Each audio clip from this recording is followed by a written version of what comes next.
Philippiens chapitre 2. Si donc il y a quelque consolation en Christ, s'il y a quelque soulagement dans la charité, s'il y a quelque union d'esprit, s'il y a quelque compassion et quelque miséricorde, rendez ma joie parfaite, ayant un même sentiment, un même amour, une même âme, une même pensée.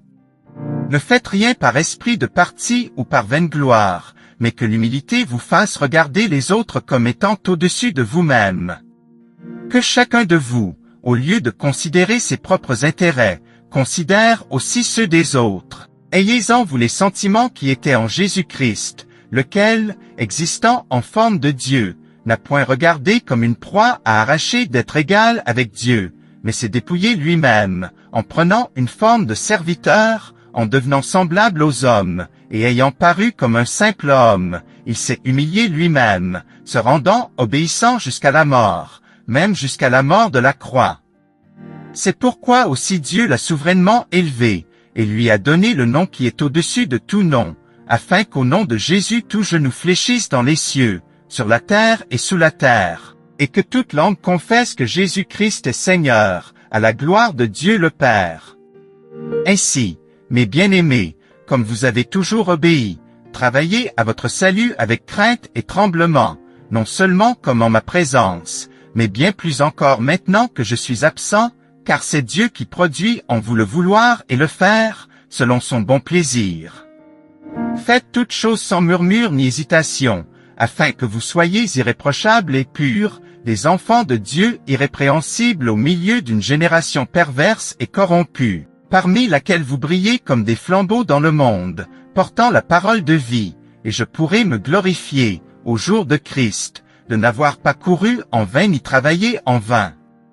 Et même si je sers de libation pour le sacrifice et pour le service de votre foi, je m'en réjouis, et je me réjouis avec vous tous. Vous aussi, réjouissez-vous de même, et réjouissez-vous avec moi. J'espère dans le Seigneur Jésus vous envoyer bientôt Timothée, afin d'être encouragé moi-même en apprenant ce qui vous concerne.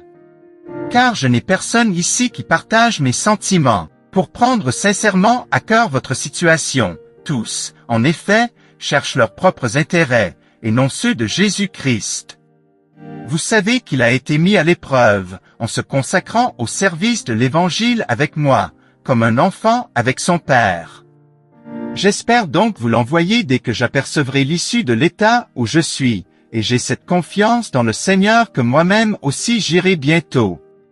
J'ai estimé nécessaire de vous envoyer mon frère Épaphrodite, mon compagnon d'œuvre et de combat, par qui vous m'avez fait parvenir de quoi pourvoir à mes besoins, car il désirait vous voir tous, et il était fort en peine de ce que vous aviez appris sa maladie. Il a été malade, en effet, et tout près de la mort, mais Dieu a eu pitié de lui, et non seulement de lui, mais aussi de moi, afin que je n'eusse pas tristesse sur tristesse. Je l'ai donc envoyé avec d'autant plus d'empressement, afin que vous vous réjouissiez de le revoir, et que je sois moi-même moins triste. Recevez-le donc dans le Seigneur avec une joie entière, et honorez de tels hommes. Car c'est pour l'œuvre de Christ qu'il a été près de la mort, ayant exposé sa vie afin de suppléer à votre absence dans le service que vous me rendiez.